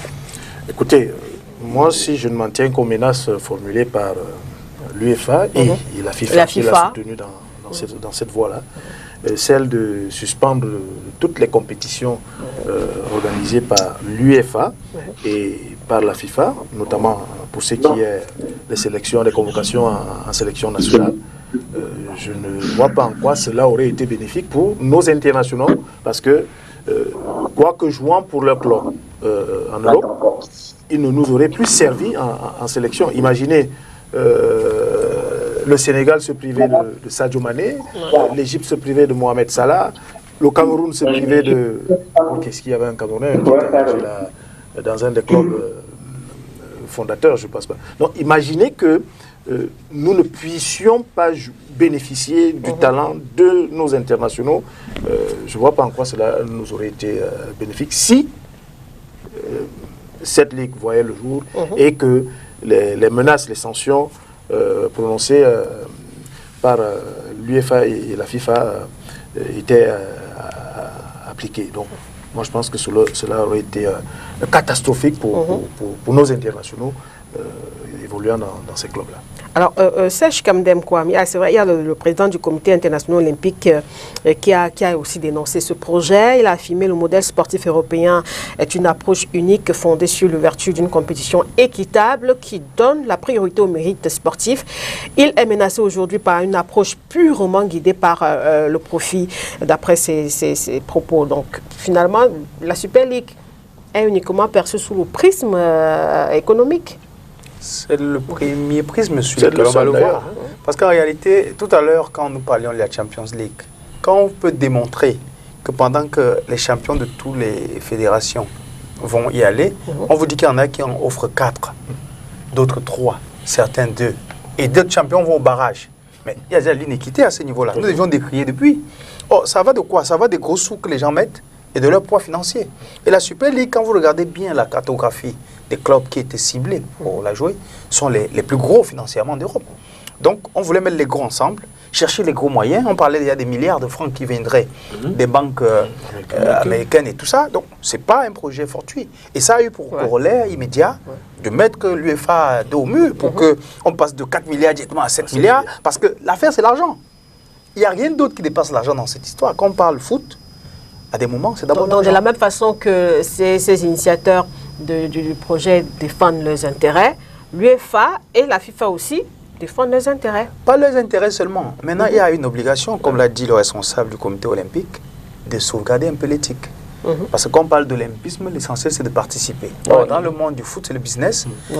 Tout à l'heure, le coach Guédou nous a dit qu'on n'est pas obligé de payer un joueur, je ne sais pas combien, 80 millions. Tout à fait. Mais quand quelqu'un choisit de payer à 80 millions parce qu'il sait qu'il a les moyens, c'est pour que les autres se taisent et qu'ils gagnent tout. Donc, voilà la philosophie. Maintenant, il peut s'endetter autant qu'il peut. C'est le problème des riches, justement. Parce qu'il n'a pas le problème que le pauvre a. Quand le PSG en France recrute des joueurs, personne ne peut venir à sa trousse. Mais vous voyez que dans le championnat, parfois, malgré le fait qu'on ait pris tous les riches d'un côté, on a quand même des clubs qui réussissent sur le plan du jeu. Et c'est ça, le côté beau du football. Donc je pense que la FIFA n'a pas été contre le projet de la Super League, hein, mais elle n'a pas marqué son accord. Elle a émis des réserves. Elle n'a pas été formelle. Elle a aussi menacé quand même... Non, elle n'a pas été formelle. Elle a dit des choses. La FIFA a fait une sortie. Le président de la FIFA a fait une sortie il y a quelques années pour situer sur le fait qu'une Super League ne serait pas idéale. Mais après que la Super League a été énoncée par Florentino Pérez, on ne l'a pas senti péremptoirement contre. Pas du tout. Il n'a pas marqué son aval, mais il n'a pas été dans le même sens que l'UEFA pour dire nous condamnons. Donc, et c'est là qu'on a commencé à comprendre que c'est un jeu à double balle. C'est-à-dire qu'il y a toujours un lobbying d'intérêt qui se tisse derrière des situations comme ça. Et je pense pour la FIFA, elle ne veut pas se prendre les grands clubs non plus à dos, elle ne veut pas prendre une confédération comme l'UEFA à dos. Donc ils sont restés médians. C'est leur rôle de faire la paix pour que le foot soit triomphant.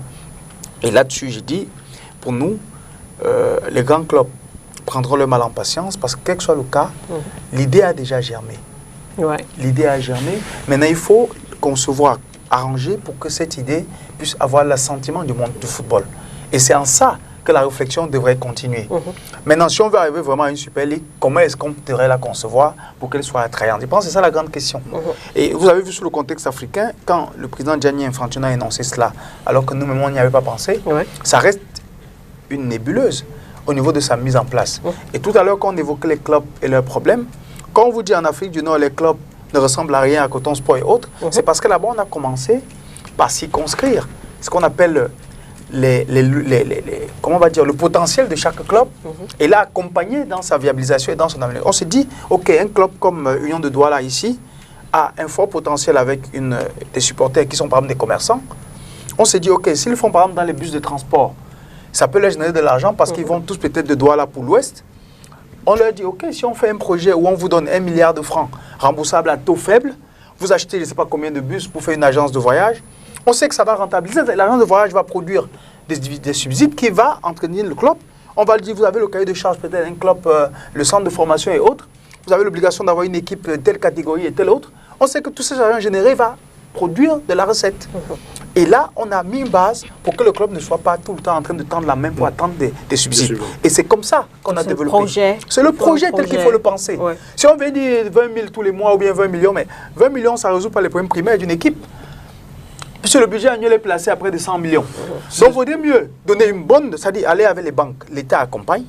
On dit, voilà le cahier de charges, on met des structures en place pour contrôler, pour que le projet soit suivi au fur et à mesure. Chaque club a ses réalités, son environnement.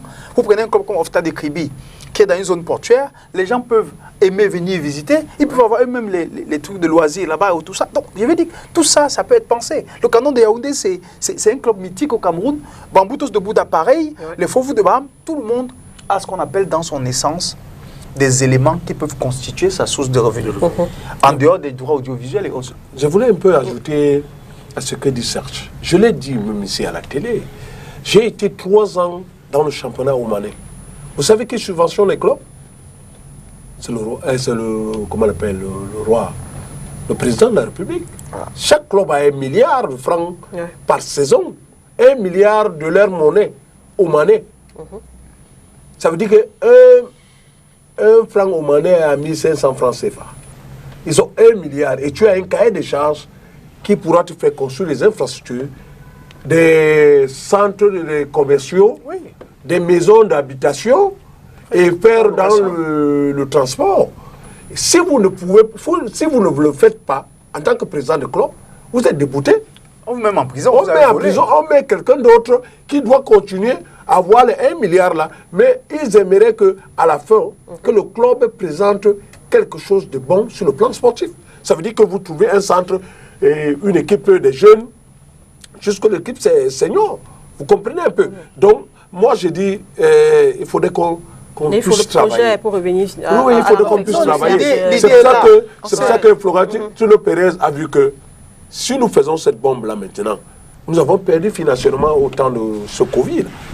Si nous disons ça, nous devons payer les rentabilités. Comment nous devons faire?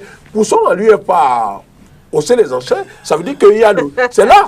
S'ils arrivent aujourd'hui à 7 milliards, demain, ils sont déjà à 10 milliards. La banque a dit donne 10 milliards. La banque américaine.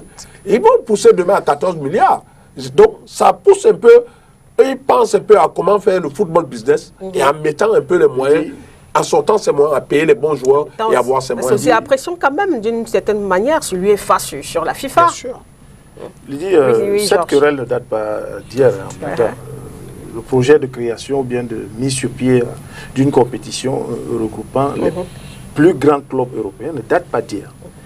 On a même l'impression que ces grands clubs s'en servent, comme nous le disions au départ, pour exercer une certaine pression sur l'UEFA, parce qu'ils sont conscients de ce que c'est eux les principaux pourvoyeurs ou donateurs, si je puis utiliser l'expression. Un club comme le Real de Madrid, par exemple, c'est en termes de masse salariale énorme sur la scène continentale.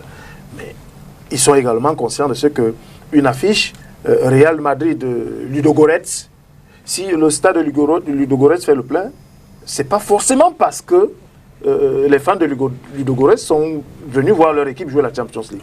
Non, c'est davantage parce que on joue le Real de Madrid avec toutes ses stars. On joue Paris Saint-Germain avec les Neymar, les Mbappé. On joue les droits audiovisuels et autres. Exactement. Donc, ils sont conscients de ce que c'est eux qui apportent beaucoup. Et comme ils savent qu'ils apportent beaucoup, et donc il y a beaucoup d'argent, il est de bon ton pour eux, d'après eux, que la plus grosse part leur revient. Non. C'est une affaire de partage, en fait. Et c'est un peu ce qui choque le monde du football en général, parce qu'on a l'impression qu'ils sont égoïstes, qu'ils ne pensent pas aux petits clubs. Tout pour eux et rien pour les autres. Mais sauf que c'est du business. L'UEFA elle-même le sait, elle est dans un monde purement capitaliste. Mais comment faire pour les contenter? Donc, elle est également consciente, l'UEFA, de ce que faire sans ces grands clubs-là, ce sera quand même difficile. Extrêmement difficile. Certes, il y a la grogne, mais pour les calmer un tout petit peu, on leur fait quelques... Alors, qu'est-ce qui se passe? Il y a quelque chose pour moi. Alors, ces clubs, qu'est-ce qui se passe? On les punit pour avoir quand même mené un affront pareil. Il y a quand même une réflexion là-dessus. C'est vrai qu'il y a une réunion annoncée pour vendredi. Lydie, il y a quelque chose les clubs frondeurs, là. Il y a quelque chose de grave qui s'est produit. Et il y en a encore qui sont encore en Champions League. Hein. Non, mais il y a quelque chose qui s'est produit de grave que nous ne voyons pas. Tout à l'heure, tu as posé la question pour nos internationaux. Justement, pendant que les grands clubs frondent, on va chercher des footballeurs qui ne sont là que pour jouer, qui sont sous contrat. Vous pensez que c'est logique, ça? L'UEFA, pour moi, a manqué de courage. C'est-à-dire, on connaît qui, nommément, a dit nous voulons faire la Super League. Oui. Mais on dit, ok, si vous organisez ça comme nous ne sommes pas d'accord, ce sont les footballeurs qui vont payer le prix. Oui. Vous croyez que c'est normal? Non, je dis qu'il y a un problème. Le footballeur est sous contrat dans un club. Si le club dit on va jouer sur la Lune, il a l'obligation d'aller jouer sur la Lune. Il est sous contrat. Il est sous contrat. Donc aller le chercher pour dire qu'il ne jouera pas à sa sélection, c'est l'acheter. Moi je pense que penser même à ça, c'est un mauvais rêve. Nous gagnerions, l'UEFA gagnera à recadrer ses troupes pour les brebis qui veulent s'égarer. Si elle estime qu'ils sont égarés, les remettre dans, dans le clos sans pour autant s'en prendre à leur fiole. Parce que si le père fait une connerie, vous attaquez à l'enfant, moi je trouve que c'est pas juste. C'est lâche. C'est un peu lâche. Et là-dessus, maintenant, s'ils font des réunions, vous pensez qu'ils vont sanctionner le Real de Madrid? Moi, je ne pense pas. Parce que si vous commencez à dire vous les sanctionnez, ils se braquent, ils disent aussi que bon, nous, on ne fait plus ça avec vous. Nous, on va maintenant sortir de votre histoire pour organiser le nôtre. Mais vous allez faire comment? Puisque c'est leur effigie, c'est leur nom qui vous donne de l'argent. Donc, c'est deux mondes qui gagneraient à fonctionner forcément dans une liaison. Et c'est vrai que c'est une guerre d'intérêt, comme dit Georges. Ça dit à un moment donné, ce n'est pas l'amour. Non. C'est je gagne quoi pour que vous ayez vos intérêts vous aussi. Donc si les intérêts de quelqu'un ne sont pas préservés, acceptez qu'il vous dise je m'en fous de votre histoire.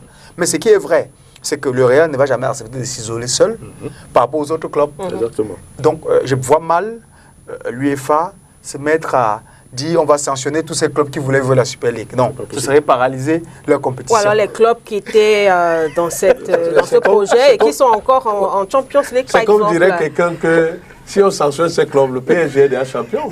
Ça veut dire que lui n'était pas là-dedans, il est champion de l'Europe. Mais il y a quand même cette décision du tribunal de Madrid, le tribunal de commerce, qui a interdit à l'UEFA et à FIFA de prendre toute mesure contre la Super League. Non, ils interdisent parce que c'est-à-dire que dans le monde du foot, quand même c'est juridiquement discutable. Les menaces. C'est juridiquement discutable, bien sûr. Parce que nous sommes libres en tant qu'entité. Le Real de Madrid est une institution libre. Le FC Barcelone est libre. Le Bayern de Munich est libre. Donc, si nous sommes contactés et nous convenons librement de faire quelque chose, tout ce que la FIFA ou l'UEFA a fait, c'est d'encadrer en réalité. Si elle est informée, c'est comme ça que les textes disent. Il faut que ce soit encadré. Maintenant, l'UEFA n'est pas d'accord. Maintenant, il faut qu'elle motive. Oui. La motivation ne va pas venir pour un autre élément que la sécurité. On peut brandir la Covid-19 ou tout ça. Maintenant, si ils montent de leur côté, à travers les États qui vont recevoir la compétition, que tout est mis en place, ça va faire discussion.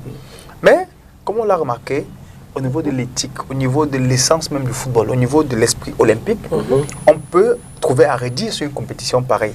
Mais au niveau de la liberté que le monde aujourd'hui requiert pour ce qui est du capitalisme à outrance et tout ça, ils sont dans leur logique de chercher les gains. Donc personne ne peut l'empêcher. Et Lydie, c'est tout à fait normal que le tribunal de commerce de Madrid aille dans ce sens-là. Mais j'ai dit, ce qui a fragilisé ce mouvement-là en réalité, c'est qu'il n'était pas soutenu sur le plan populaire. Ils n'ont pas eu l'assentiment qu'ils espéraient attendre de leurs socios, de leurs membres, qui n'étaient pas d'accord. On a et j'ai dit, leur fédération respective également. Je vous assure que si ils avaient ces soutiens-là, s'ils étaient sûrs que les fédérations, les gouvernements les accompagneraient dans ce projet, on ne serait pas en train Mais les accompagner serait un suicide aussi. Bon, parce que c'est ça, c'est de perdre sa souveraineté. C'est pour ça. C'est pour ça que dans la démarche, justement, c'était hâtif. Mais maintenant, pourquoi c'était hâtif? Je crois que c'est la pandémie qui, sur le plan psychologique, amène les gens à réfléchir vite et se dire on fait comment pour que les lignes bougent.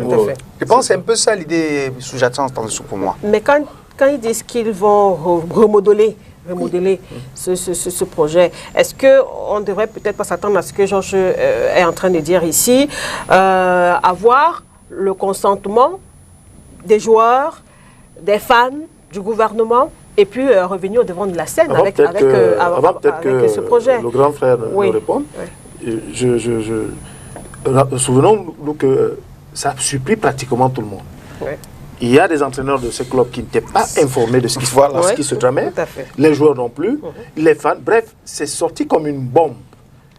Et donc du coup, je peux comprendre qu'ils disent qu'ils vont remodeler. Et dans le remodelage, qu'est-ce qu'ils mettront là-dedans? Effectivement, peut-être des concertations avec les autres parties pour leur expliquer de manière plus claire, en profondeur, le projet et effectivement afin de recueillir leur je crois l'idée je crois que ce qui est important c'est que d'abord de tenter de dire qu'il y a une Super League. Déjà, on connaît que c'est là. Et quel qu'en soit le cas, tout le monde ne pourrait pas accepter. Ça veut dire maintenant, ils vont vers ces personnes qui sont concernées parce qu'ils ont les moyens déjà là. Il y a la banque qui a dit, nous sommes prêts à pouvoir ne serait-ce que mettre nos moyens par rapport à cette compétition. Il y a aussi les droits de télé, l'audiovisuel, autres. Ils vont contacter tout le monde. De telle sorte que, aujourd'hui, comme a dit Serge, le Covid, puisqu'il n'y aura pas, si ça continue en 2023, ça sera toujours un problème pour eux de pouvoir ne serait-ce que faire régénérer cet argent quand ça, il faudrait que ça entre. Donc moi je me dis que comme l'idée est toujours là, c'est à l'UEFA d'aller vers ces 12 personnes concernées et de dialoguer avec eux. Ça veut dire qu'ils peuvent trouver l'entente à pouvoir ne serait-ce que faire un calendrier, si possible, à les amener à avoir quelque chose sortant de cette Super League. Ça veut dire qu'un calendrier qui ne va pas, ne serait-ce que gêner tout le reste des confédérations. Parce que quand vous regardez, s'ils font le championnat fini par moment en mai ou en juin ou en août, il faudrait que ça reprenne encore. 9 mois après, ça doit reprendre. Et là maintenant, quel est le moment qu'ils doivent jouer cette compétition pour ne serait-ce que finir en quel moment? Peut-être, ils vont rester réfléchir, comme a dit le coach, ils sont toujours dans ça parce qu'ils se disent qu'il faudrait que si j'étais à 5 milliards, je dois monter à 10 à 15 milliards en l'espace de 2 ans ou 3 ans. C'est ce que nous, Africains, nous ne pensons pas. Eux, ils pensent comment régénérer de l'argent. Donc, moi, je crois que Florentino Pérez est arrivé à un niveau où il sait qu'il a toujours la manne là tout le temps. Il faudrait qu'il la monte et qu'il ait plus. Donc, c'est peut-être l'idée qu'il a amené, peut-être, football business, mais amener ça dans le sens. Maintenant, dans le sens normal, c'est pas réel, parce que quelque part, il fallait que ceux qui doivent discuter cette compétition puissent se qualifier pour jouer. Maintenant, les gens choisissent, parce qu'ils ont dit 12 avant. Oui, 12 avant. Ça veut dire que 15, après ils ont dit les 5 autres vont entrer. Les 5 autres, vous allez trouver qui? Donc, c'est pour cela que il faut réfléchir sur le format même. Sur le format. Ça veut dire que sur les 36 que l'UEFA est en train d'amener, ça veut dire qu'il y a encore 16 équipes qui vont se balancer, qui n'auront pas de place là-dedans. Donc, je me dis, il faudrait que, comme c'est là, l'UEFA puisse ne serait-ce appeler les 12 pairs, parce que c'est eux qui mettent les moyens, c'est eux qui font en sorte que l'UEFA puisse être là aujourd'hui. Parce que quand vous avez une finale Arsenal contre Real de Madrid, c'est le monde. Moi, je vous prends un cas très simple. Le président de la CAF qui est là aujourd'hui, Patrick, a invité Barcelone 2 fois en Afrique du Sud. Le stade était plein. Soka City était plein. Jouant contre Mamelodi Sundowns, à autant de Samuel Eto'o et le Brésilien. Messi, tout le monde était là. Il fallait voir. Lui, déjà, il pensait déjà comment faire en sorte que Sundowns puisse avoir de l'argent. Lui, il est super riche. Mais comment amener aux téléspectateurs sud-africains, aux supporters de Sundowns et aux supporters sud-africains que je peux faire venir Barcelone. C'est autant. Avant, dans nos années antérieures, il y a les Paris Saint-Germain qui se préparaient au Cameroun. Vous comprenez un peu? Il y a les Racing Club de France qui venaient au Cameroun se préparer. Pourquoi cette ambiance est partie? Donc c'est ça, eux, ils réfléchissent. Nous, quand on a commencé bien, à un moment, on se retire. Moi, je crois que Florentino Pérez, ils vont trouver des solutions. Même si ça date 5 ans, 10 ans. Donc, ils vont revenir. Ils vont revenir. Donc, pour moi, je ne suis pas d'accord, mais je dis bien que c'est eux qui font de l'UEFA ce que l'UEFA aujourd'hui. Donc, soyons-en, il n'y aura pas de suspension. Moi, je ne crois pas à la suspension, mais je crois plutôt à peut-être certaines blâmes on va leur donner. Et ils vont se dire que oui. C'est-à-dire quoi, il faut pas laisser passer? Non, ils vont pas se laisser quand même. Déjà, quand vous dites que il y a un de trucs en Espagne qui a manifesté le tribunal commercial, ça veut dire que quelque part ils savent le pourquoi. Ils savent parce que Florentino Pérez, ils ont présenté le projet devant tous ces gens-là. Et ce projet-là a beaucoup d'argent. Donc, je me dis que dans le football, c'est de l'argent. Et comme dans le monde entier, c'est le plus fort qui gagne toujours. Vous comprenez un peu? Donc, les Américains ils sont prêts à mettre cet argent. Donc, est-ce qu'il est possible de laisser ça? Donc c'est à l'UEFA maintenant de poser avec les 12 pairs. Alors, et l'Afrique dans tout ça? Comment devrait se comporter l'Afrique? Le président de la CAF a manifesté. Il est contre cette idée. Il est contre cette idée en disant que ça va pénaliser le mouvement des joueurs africains. Et lui, il est contre tout parce que ça ne va pas favoriser l'Afrique. Nous gagnerons peut-être parce que les joueurs vont jouer, mais on va perdre parce que ces joueurs, si ça arrive au moment de la Coupe d'Afrique, ils ne seront pas là. Est-ce que ça n'aurait pas été peut-être l'occasion de rebooster le football local? Le foot local souffre d'un mal organisationnel. À la base, comme je vous ai dit, c'est un problème politique. Parce que les grandes infrastructures, bien les grosses infrastructures n'émanent pas des fédérations. Ça émane de l'État. Et quand on parle de l'État, on parle des communautés. On parle des communes, des mairies et tout ça. Ailleurs, regardez au Cameroun, ça c'est sans polémique. Hein. Vous allez voir l'école chez nous qui était le lieu par excellence où on apprenait à la jeunesse à faire du sport. On a beaucoup d'écoles chez nous qui n'ont même pas d'espace pour faire du sport. Et même quand il y a des espaces publics, on a commencé à y construire. Donc, s'il y avait un terrain de foot qui se baladait dans un quartier qui était prévu au départ lorsqu'il y avait le lotissement, vous allez voir qu'on l'a vendu. C'est bien qu'aujourd'hui, la population n'arrive même pas à y aller faire le sport. Petite parenthèse, je me souviens que nous étions de ceux-là qui... le stade Sikam, par exemple. À un moment donné, il a failli être vendu. On a fait du sitting là pour dire non, vous avez vendu partout, mais pas ça au moins. Bon, merci pour la parenthèse. Donc, pour dire que si on est dans cet environnement, ça veut dire que l'engouement, on ne l'a pas. Donc, même ceux qui ont la volonté de former ces enfants n'ont pas d'espace pour les former. Imaginez-vous que dans un pays sérieux, tout à l'heure, le coach évoquait le fait que les grands clubs avant venaient au Cameroun. C'était en quelle période? C'était quand les stades étaient encore flambant neufs. Le stade de la Réunification, le stade Omnisport de Yaoundé et celui de Garoua. C'est-à-dire qu'ils savaient qu'on vient dans les infrastructures de qualité au Cameroun. Aujourd'hui, on peut revoir ça parce qu'on a ce qu'il faut. Et je vous dis toujours que le football, l'élément premier, c'est le terrain. Quand vous avez des pelouses comme celles que nous avons aujourd'hui, que l'État a offert à la jeunesse, vous pouvez vous sentir qu'heureux parce que, quel que soit le cas, vous avez les moyens d'organiser des compétitions. Quand on forme un enfant sur une pelouse comme ça, la leçon qu'on lui donne, c'est la leçon qu'il écoute. Ce n'est pas d'abord la mode de terre qui va dévier le ballon, qui va aller cocher son tibia avant de revenir, mais c'est compliqué. Ces jeunes sont des génies. J'ai dit, il faut plutôt qu'on les encourage. Il y a des manquements qu'on verra en première division aujourd'hui, en deuxième division, mais ce n'est pas la faute des jeunes. C'est la faute liée à leur environnement. Et maintenant, nous voulons capitaliser.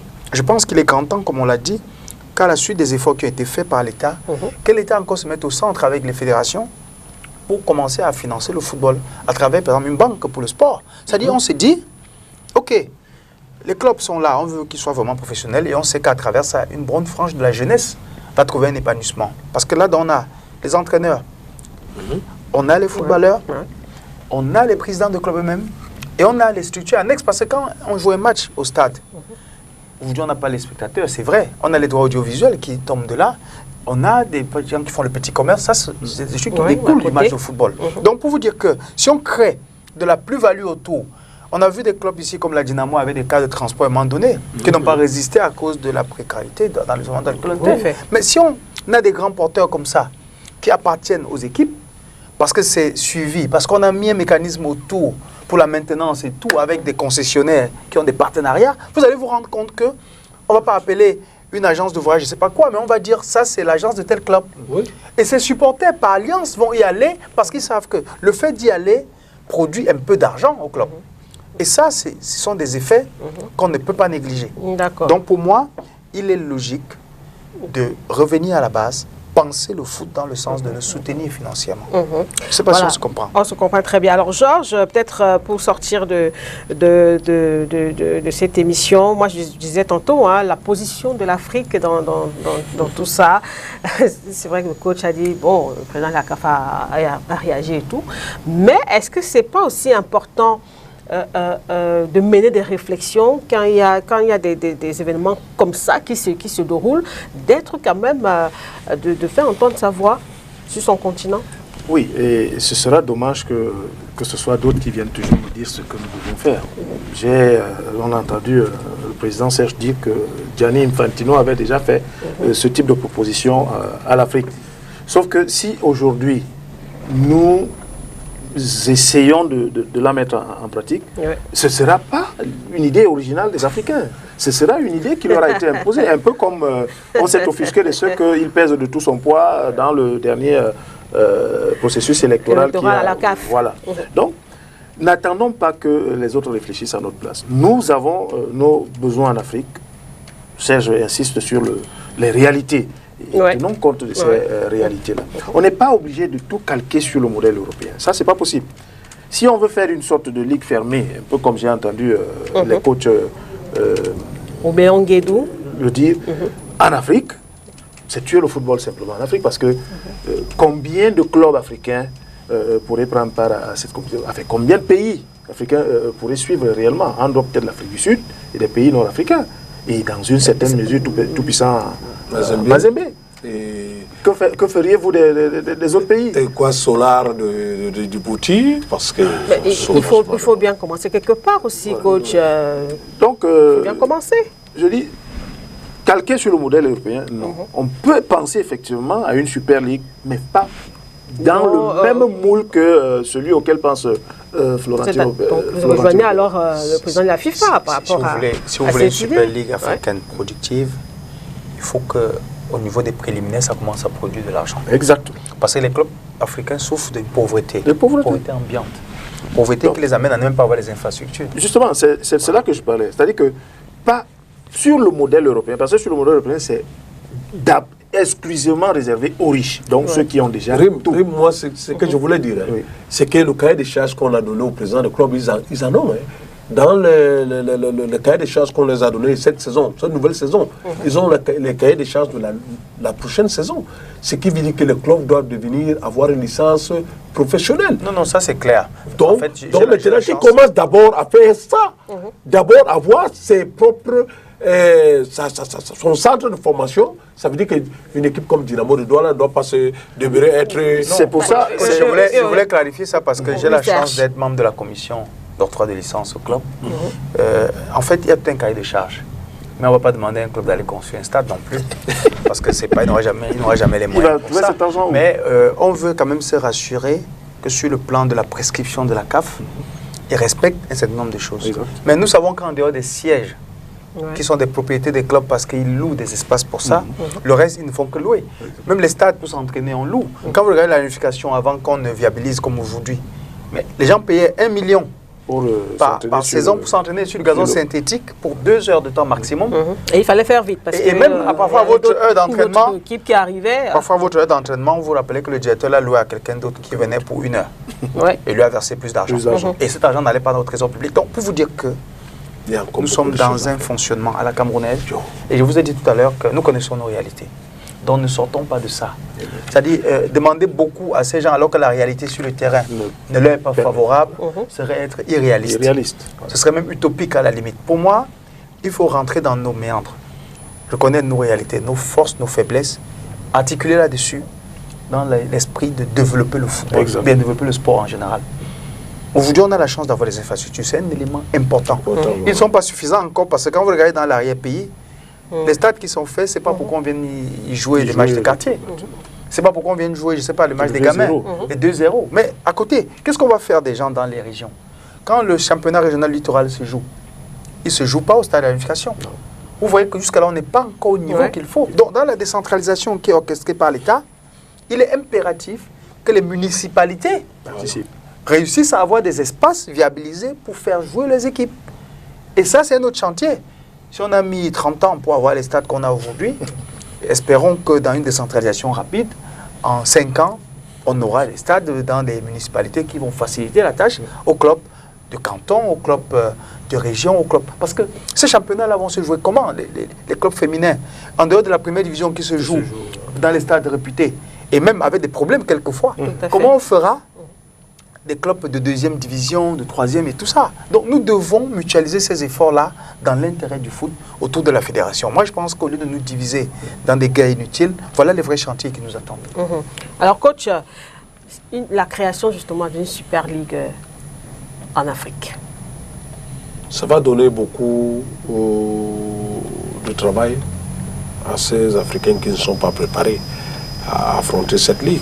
Mais ce n'est pas comme si tous les clubs africains n'ont pas la capacité aujourd'hui d'être... Comment dit Serge, si possible, les gens vont s'adapter au fur et à mesure. Parce que je prends le cas très simple. Aujourd'hui, les gens se disent que le coach de Coton Sport, comment il fait pour qualifier son équipe? Parce qu'aujourd'hui, je crois que s'ils font nul, ils sont toujours premiers et ils sont sûrs d'être au quart de finale. Donc, moi, je me dis que chaque chose, c'est un projet. Quand on amène un projet comme ça, spécialement en Afrique, il faudrait que les gens réfléchissent. Les Sud-Africains ne vont pas réfléchir parce qu'ils savent que dans ce contexte, ils sont déjà prêts. Vous comprenez un peu? C'est que dans le cas du Cameroun, où on aura peut-être Coton Sport qui a déjà affronté ce genre de compétition, je vous dis, je prends l'exemple de Dynamo de Douala, quand nous arrivons en Tunisie, d'abord le gazon, le temps de faire un peu la marche pour essayer de voir un peu comment est le gazon, on s'est référé un peu que Bepanda et ça, on a vu que tu peux mettre la nourriture à manger sur le gazon et puis jouer au ballon. Donc maintenant, c'est ce cas alors que nous allons affronter. Ça veut dire qu'on a un problème au niveau d'infrastructure. En Afrique, là où on s'entraîne, et aller jouer maintenant dans le stade digne de ce nom. Ça veut dire qu'il ne faudrait pas seulement s'entraîner sur la terre battue, mais plutôt s'entraîner sur le gazon. Ça veut dire qu'amener ces clubs. C'est pour ça que je crois qu'une Super League, je pensais dans le genre Infantino, quand il est arrivé au Congo, de créer une Super League, ça veut dire qu'il a réfléchi avec le président de Tipé Mazembe. Pourquoi pas le faire? Pourquoi pas mettre les moyens pour que d'autres clubs africains puissent avoir des moyens pour ne serait-ce que avoir des infrastructures sur le plan africain. Donc je crois que c'est cette idée. Ça veut dire que de pouvoir régénérer l'argent à travers ces Super Ligues. Ce n'est pas mal pensé en Afrique. Par contre, ce qui a été dit en Europe est très mal pensé parce que là, il y aura un combat entre l'UEFA et puis ces gens-là. Mais par contre, en Afrique, la CAF, qui gère encore la Champions League et autres, n'a pas dit qu'ils ne sont pas d'accord. Ils sont d'accord par rapport à cette Super League. Maintenant, c'est comment implémenter cette Super League. Moi, je crois que c'est une bonne chose pour les fédérations africaines de football. Pour l'Afrique, pour l'Afrique, imaginons chaque fois qu'on est champion de son pays, qu'on soit sûr d'avoir une manne en Champions League. Ce serait un élément très motivateur. Imaginez-vous que le champion du Cameroun n'a que 25 millions de francs CFA. Alors qu'on en a dépensé 150 millions. Vous pensez qu'il y a une objectivité dans cette façon de voir? Non, il y a un problème. Il y a un problème sérieux. Donc, si quelqu'un s'est battu dans ces conditions aussi difficiles pour sortir champion, et après va gagner une cagnotte de 200 millions sur la scène internationale, vous allez voir que forcément, même s'il ne peut pas faire des bons résultats cette année-là, il aura les moyens pour recruter des joueurs de qualité, pour rivaliser d'adresse pour l'année qui va suivre. Et il va davantage, c'est-à-dire si ce n'est pas le même club qui revient au niveau national, forcément on aura comme ça chaque fois 1, 2, 3 clubs qui vont sur le plan national niveler, c'est-à-dire rehausser le niveau du championnat, et sur le plan africain, pouvoir tutoyer les autres. Parce qu'on pourra recruter un joueur à 10-15 millions sur la scène africaine. Parce que 10-15 millions, je vous dis, au Cameroun, c'est difficile de voir cela. Mais c'est comme ça qu'on achète nos joueurs au Maroc, au Maghreb. Vous envoyez un joueur d'ici là-bas, ils vont vous dire qu'il coûte 10 millions. Vous prenez des deux mêmes parce qu'on n'a pas le choix. Donc si un joueur, si une équipe camerounaise peut s'acheter un joueur, je ne sais pas, n'importe où, à 5, 6, 7, 8 millions, 10 millions, il peut avoir 5 bons joueurs comme ça.